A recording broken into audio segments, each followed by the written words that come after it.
COVID-19 has created a lot of economic complications, including rapid price increases across the world economy.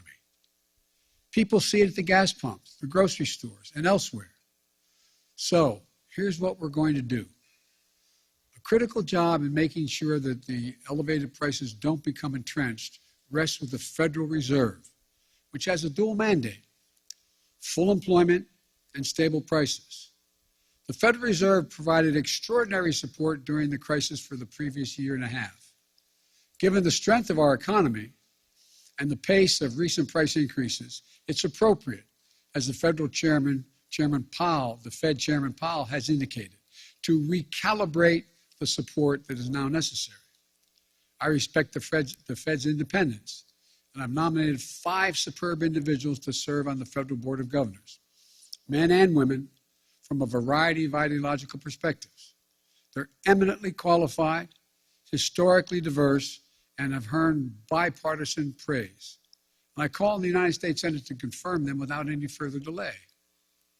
And here at the White House, and for my friends in Congress, the best thing to tackle high prices is a more productive economy with greater capacity to deliver goods and services to the American people. And a growing economy where folks have more choices and more small businesses compete, and where more goods can get to market faster and cheaper.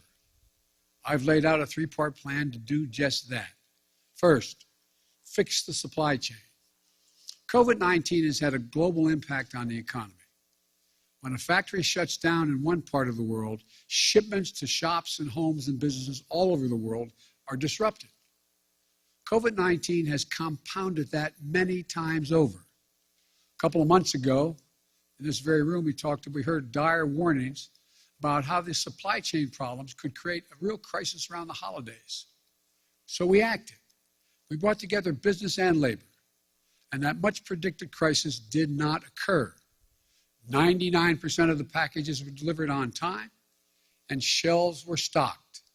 And notwithstanding the recent storms that have impacted many parts of our country, the share of goods in stock at stores is 89% now, which has barely changed from the 91% before the pandemic. I often see empty shelves being shown on television. 89% are full, which is only a few points below what it was before the pandemic. But our work's not done.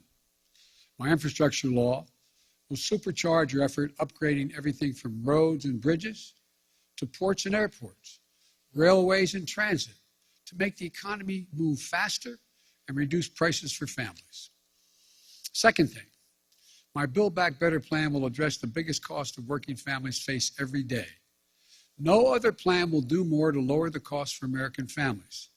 It cuts the cost for child care. Many families, including the people sitting in this room, if they have children and they're working full-time, many families pay up to $14,000 a year for child care in big cities, less than that in smaller ones. My plan cuts that in half. That will not only be a game changer for so many families' budgets, but it will mean so much for the nearly 2 million women who've left the workforce during the pandemic because of things like child care. My Build Back Better plan cuts the price of prescription drugs. So insulin, that today costs some people as much as $1,000 a month, will cost no more than $35 a month. It cuts the cost of elder care. It lowers energy costs. And it will do all of this without raising a single penny in taxes on people making under $400,000 a year or raising the deficit. In fact, my plan cuts the deficit and it boosts the economy by getting more people into the workforce. That's why 17 Nobel Prize winners for economics say it will ease long-term inflationary pressure. The bottom line, if price increases are what you're worried about, the best answer is my Build Back Better plan. Third thing we're going to do, promote competition.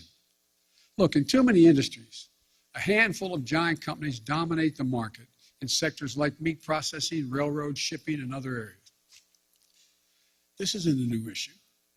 It's not been the reason we've had high inflation today. It's not the only reason. It's been happening for a decade. But over time, it has reduced competition squeezed out small businesses and farmers, ranchers, and increased the price for consumers. We end up with an industry like the meat processing industry, where 4 big companies dominate the markets. Pay ranchers less for their cattle they grow, charge consumers more for beef, hamburger meat, whatever they're buying. Prices are up. Look, I'm a capitalist, but capitalism without competition is not capitalism. It's exploitation. So I signed an executive order to tackle unfair competition in our economy, and we're going to continue to enforce it, along with working with Congress where we can.